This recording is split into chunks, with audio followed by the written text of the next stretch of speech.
Z100.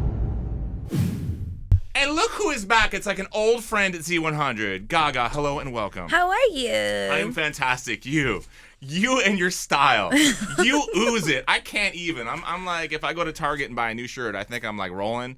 But you just wake up and you are. You know? look great. I know. I appreciate that. You do. I appreciate that. But seriously. You got the New York style. You got the backwards cap. Mm-hmm. I think it's the bald guy style. It's the, honestly, I have an accepted hair loss style. It looks good. Thank you. It's aerodynamic, and I It's appreciate okay. it. I have, also experienced hair loss from bleaching my hair. So, we have something in common. How do you keep the wig on a windy New York day? I have some, glamour girl secrets, as in glue. Super glue. Super glue. As in glue. That's the big secret. I told you, my wig has its own car that it arrives in. It should arrive like the Pope in like a little tiny buggy, and that's how it should get here. It's so funny how where you've been to where you are now, because I remember I was the first one at Z100 to interview way back at a Z100 Jingle Ball years and years ago when we'd always talk about this. You were just roaming around backstage, no security, no nothing. Now you got like the Frank Underwood House of Cards crew walking you around.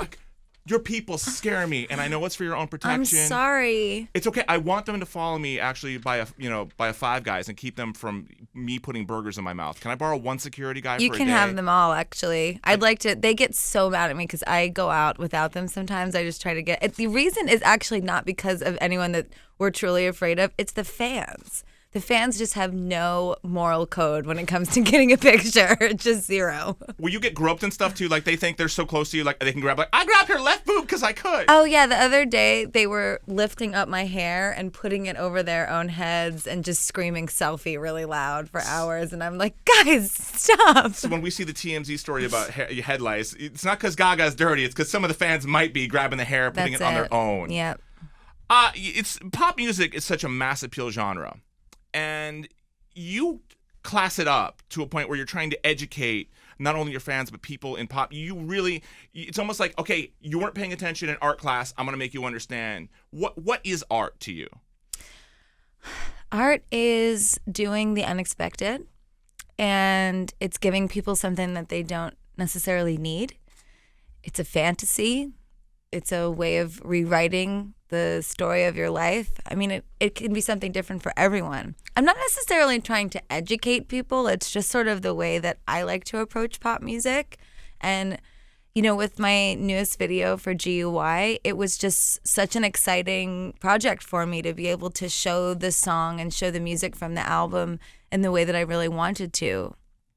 Music videos are making such a resurgence as far as being talked about, whereas for a long time they were kind of buried on certain music channels in between reality shows down at the Jersey Shore or whatnot, and now they're being spread all over the internet and they become a very viral thing. And in the GUI video, it's so interesting because it's like a Where's Waldo kind of thing for me. You have to watch it 5 times and you'll pick up something every time, something new you didn't see. The resurrection scene, one of my favorites. The 3 people you bring back are Gandhi, Michael Jackson, and Jesus, and they come back to life in the video. But I know there was probably more. If you could bring anybody else back to life, one person you could bring back and have them on a planet, who would it be? I mean, I would bring back a lot of people. One. You get to pick one. One person.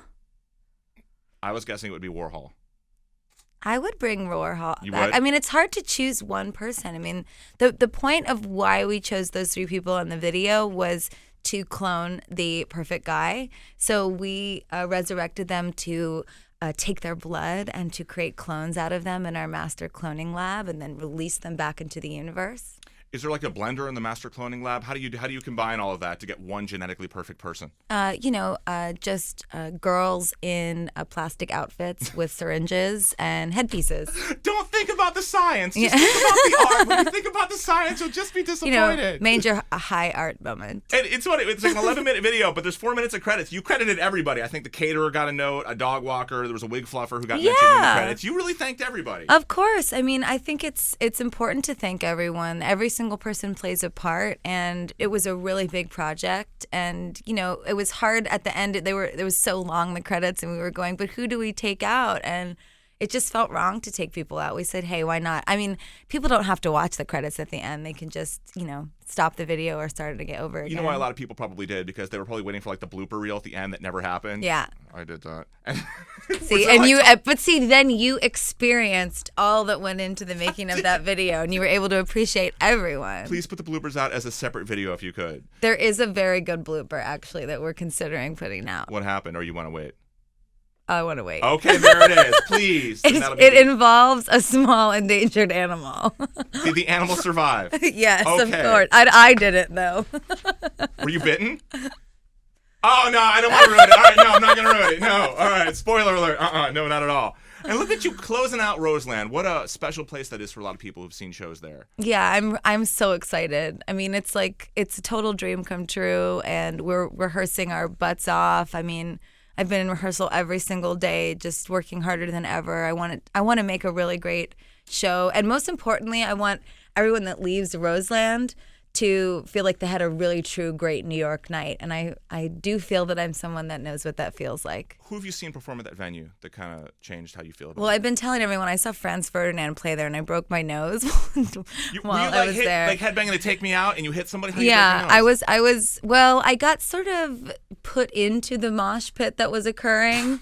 And I was really excited because there was just, one spotlight, and the drummer was really killing it, and I was screaming, and then, I got headed in the head.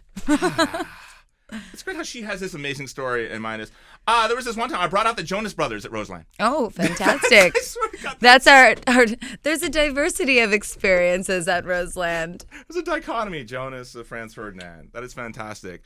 And we can't let this end without talking. We talked about art before. I want to know, South by Southwest, that moment you had on stage, this very artistic moment, receiving vomit from that nice, lovely lady. How do you come up with that concept?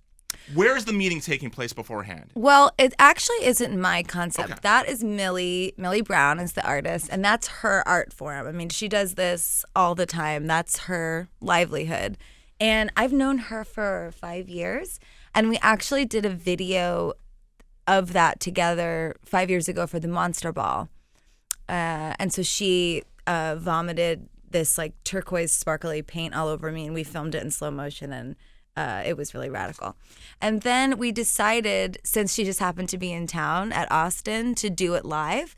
And we felt that it really was so emblematic of what the album is about, because art pop is, in essence, about having a creative, rebellious spirit when it comes to pop music, and putting art and pop music together with that creative, rebellious spirit. So that's why we did it. We wanted to kind of create a true moment that really symbolized the record. It's funny how everybody interprets art differently. I thought it was your take on the regurgitation of the same similar sounds in pop music, and how things in your mind needed to change to kind of evolve into a different Well, that's a beautiful reading. I mean, I have my own reading of it, but I probably won't. I would rather not. I like that everyone has their own kind of take on what it meant. I have a couple different things that I feel that performance meant, and I was really, really happy with the way that it looked. But that's a great way of reading it. I like how she gave a very eloquent answer to, that's very nice, but you're wrong. No, it wasn't wrong at all. That's a really awesome way of looking at it. I mean, I think that we feel sick from a lot of things that we look at, a lot of things that we experience from the internet, from the media, from the constant intake of information and images and pictures. I think we all feel sick in a way, and I think that's what that performance, that was one of the things that performance meant. Speaking of that, are you able to blow off negative comments about yourself when people will see your video and they don't understand what the concept is, and they're just... Well, they never understood that. Are you honestly, Bob, even the simplest of things, sometimes when you see people just go, okay, they're essing all over me, and are you able to blow it off and go, okay, there are people who like this, so there just aren't going to be people. Well, I don't expect that everyone's going to understand everything that we do. I mean, especially the performance at South by Southwest, it's not exactly, right down the center, and neither is the video. But since the Just Dance video, there's always been people that didn't understand what I was doing, and that's sort of part of what I do, is holding you in a state of confusion, which is, I think, how pop culture can feel. I mean, that's, for me, the image of the housewives playing those musical instruments, and, Yolanda's playing the cello wrong. There's, Lisa's on the tambourine and it's kind of offbeat, right? But you feel like you've seen the image before because you've watched reality television, and yet there's something so strange about it, and then it's happening in a pop video. I find that moment in the video to feel so much like how I feel when I'm experiencing pop culture, and I feel like that's what people like about it. I do want Andy Cohen to be a supreme being in my life. That's what I want. I want him to be one of the gods. He is. I wish you could, like, when you die, you can choose which heaven you want to be in. I want to be in Andy Cohen's heaven. So I think that'd be crazy fun. But in a way we are, and that's what the video is trying to say, is in the way we are in this, in this world where reality television is the ultimate. So, I mean, what you just said is precisely the types of thoughts that I was hoping people would have. Oh my God, I got it. I'm amazed with myself. Gaga, thank you so much for talking to us. I really appreciate it. Continued success and beauty in everything you do. Thank you. You're so sweet.